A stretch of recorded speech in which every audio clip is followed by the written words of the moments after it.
Welcome to this deep dive. A moment that I think continues to fascinate and I think haunt us all. The Challenger disaster. You've given us a really interesting mix of sources here. We've got audio documentaries, podcast excerpts, and even I think what looks like some firsthand accounts. So yeah, we're ready to unearth the story behind the headlines. Yeah, it's not just about the explosion itself, though, of course, that's certainly what I think most people remember. This deep dive really takes us into the political climate, the technology, those leaps forward and the compromises that were made, and of course the human ambition that was fueling it all.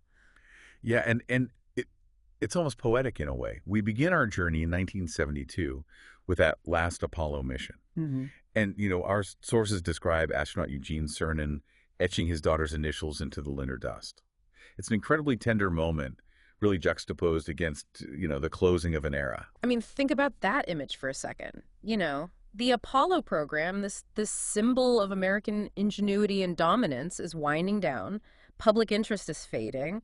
And NASA really needed a new narrative, a new way to sort of capture the world's imagination. And they needed to do it on a budget, too. Yeah, absolutely. So enter the space shuttle, a reusable spacecraft that promises more frequent and cost-effective missions. Sounds brilliant on paper, but our sources reveal some cracks in that shiny new vision. Well, yeah, I mean, for starters, remember those heat-resistant tiles that covered the shuttle? Yeah. Installing them was a logistical nightmare. Imagine being an engineer on that team and you're facing thousands of these fragile tiles and, a single mistake could mean disaster. Thousands, really. Yeah, That thousands. sounds almost absurd. Yeah, it was. A NASA engineer in one of our sources actually describes it as kind of a scene of controlled chaos. Multiple teams, relentless deadlines, this sort of looming pressure to get everything perfect. Oh, wow. And then there's that switch to solid rocket fuel, so way more powerful than liquid fuel. Right, but it was notoriously unstable. Mm. The Soviets, who were known for pushing boundaries in the space race, actually steered clear of solid fuel because of its volatility. So right from the start, there's this tension between pushing the envelope and ensuring safety. Right. It makes you wonder if in their quest for reusability and cost effectiveness, some corners were inevitably cut. Yeah, that's a question that's going to keep surfacing throughout this deep dive. And while all those technical challenges are unfolding, a new generation of astronauts is entering the picture.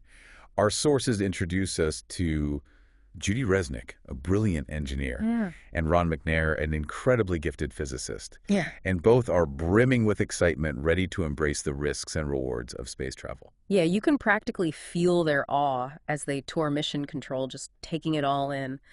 But our sources also highlight a very deliberate act during their tour. They are made to listen to the audio recordings of the Apollo 1 fire. Yeah. It's a chilling reminder of the stakes involved, almost like a ritual grounding them in the reality that, space travel for all its wonder is a dance with danger. Hmm. And then in 1981, Columbia, the first space shuttle, takes flight, and it's a PR triumph, a spectacle that reignites public fascination with space exploration. But the mission wasn't without its hiccups, right? Right. I remember reading about some serious damage to those heat shield tiles during re-entry. Yeah, more than a dozen tiles were ripped off during launch. Wow. Think about that. The very thing meant to protect the shuttle from the intense heat of reentry is compromised from the get-go. Yeah. And the astronauts had to endure this harrowing descent, not knowing for sure if the craft would hold. It's a testament to their skill and maybe a little bit of luck that they made it back safely. Absolutely. But what's even more unnerving is what inspectors found after Columbia landed. Okay. Significant damage to the solid rocket booster O-ring. All right. So these are essentially gaskets meant to contain the explosive force of the solid fuel. One source even mentions a chilling near miss. If the backup O-ring hadn't held, Columbia might have been lost during launch. So even with this close call, this early warning sign that the program continued, Yeah. there's this sense of inevitability creeping in, knowing what ultimately happens to Challenger. Yeah. But I'm curious to see how this story unfolds further. Well, this is where the political landscape starts to play a more prominent role. Enter President Reagan. He had this vision of space-based defense systems, essentially lasers in space. Wow. He was pushing for more frequent shuttle launches, adding another layer of pressure on NASA. So now it's not just about scientific exploration. There's this military ambition, this desire to showcase American power on a cosmic scale. Right. It seems like the perfect recipe for things to go wrong. And that brings us to Challenger, a shuttle designed to be bigger, bolder, a symbol of American ingenuity and dominance in space. But behind the scenes, there are whispers of concern, particularly about those troublesome O-rings. So the stage is set, isn't it? We've got a potentially flawed design, escalating pressure from the highest office in the land, and engineers who are increasingly concerned about the safety of this ambitious program. Yeah, we left off with this growing tension between ambition and safety. It seemed like the stage is set for disaster, and yet everyone involved truly believes they're pushing boundaries, for the greater good. Fascinating, really, this paradox. It is, and as we delve into the events leading up to the Challenger launch, this paradox becomes even more apparent. Remember those O-rings, those seemingly insignificant components that had already caused some concern? Oh, right, the gaskets on the solid rocket boosters. They felt almost too small to be so crucial, for the shuttle safety. Exactly. And our sources really paint this picture of mounting anxiety among the engineers at Thiokol. So that was the company that manufactured the boosters. They were seeing increasing evidence that these O-rings weren't sealing properly, especially in cold temperatures. And wouldn't you know, is Florida was experiencing an unusually cold snap in January of 1986, right around the planned launch date for Challenger. That's right. The sources describe this really tense teleconference the night before the launch, with Thiokol engineers desperately trying to convey the severity of the situation to NASA officials. Imagine being one of those engineers, knowing the potential consequences, trying to convince people who are so focused on schedules and political pressure. Yeah, you really get a sense of the impossible position they were in. Do they push harder and risk their careers, maybe even become ostracized by their colleagues? Or do they stay silent and just hope for the best? And this is where this concept of normalized deviance really comes into play. Okay. Our sources suggest that within NASA, there was this growing acceptance of risk, this belief that because nothing catastrophic had happened yet, the risks were somehow manageable. And it's a dangerous mindset to fall into, particularly when you're dealing with such, complex and potentially dangerous technology. It almost sounds like a form of denial, Yeah. But let's talk about the other side of the equation for a second. What was driving NASA's decision to push forward despite these warnings? Well, think about the political climate at the time. President Reagan had made space exploration this cornerstone of his administration.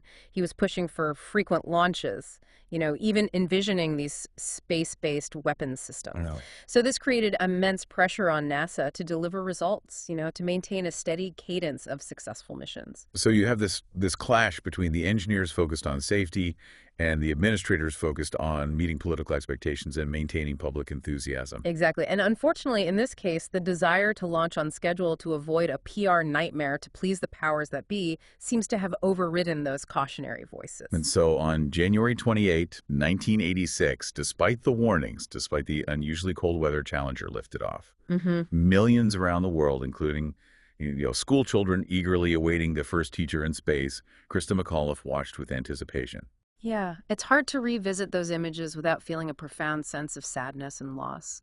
The initial cheers, the plume of smoke against that clear blue sky, and then just over a minute into the flight, that horrifying realization that something has gone terribly wrong. Those images of the Challenger breaking apart, the two trails of smoke wreathing across the sky, they're seared into our collective memory. It was a moment that transcended, a simple engineering failure.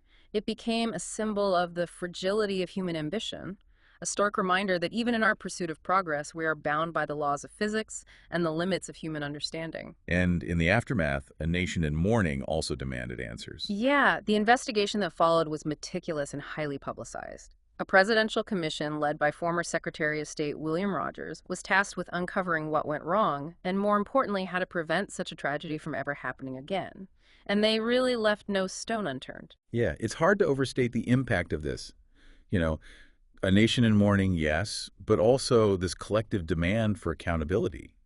This wasn't just, a technical malfunction. It was the tragedy that felt very personal for a lot of people. Yeah, and that's reflected in the Rogers Commission's approach. They weren't just looking for a scapegoat. They were determined to really understand the systemic failures that led to this. Imagine pouring through thousands of pages of documents, interviewing engineers, conducting test after test, all with the weight of, a nation's grief and expectation on your shoulders. It sounds almost like an archaeological dig. But instead of uncovering, artifacts, They're unearthing this chain of decisions and missteps and cultural norms that ultimately led to this catastrophe. Precisely, and their findings were damning. The commission concluded that the Challenger disaster was entirely preventable. They highlighted the faulty O-ring design, of course, but also the decision-making process that really prioritized schedules over safety.